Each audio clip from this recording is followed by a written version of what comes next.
ওই মানুষগুলা মানুষ নেই।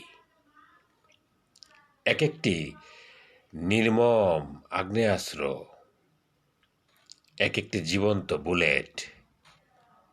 এরা মানুষ নামের প্রাগৈতিহাসিক কলঙ্কের বোঝা। এদের হৃদয় নেই, এদের আবেগ নেই। হৃদয়শূন্য আবেগহীন কিছু দ্বিপদ প্রাণীর হিংস্রতার সর্বশেষ সংস্করণ।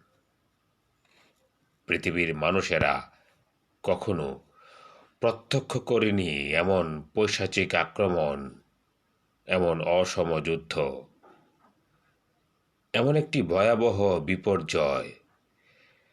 মানুষের প্রতি মানুষের এমন নির্দয় আচরণ এই আধুনিক সভ্য যুগে অপ্রত্যাশিত, অনাকাঙ্ক্ষিত।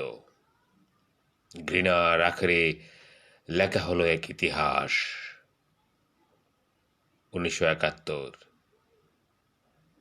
আমরা ভুলিনি সভ্যতার দাবিদার তথাকথিত এক জাতি বেহায়াপনার চরম দৃষ্টান্তে বিশ্ব মোড়লের আশকারায় রক্তে রঞ্জিত করেছে আমার বাংলাকে।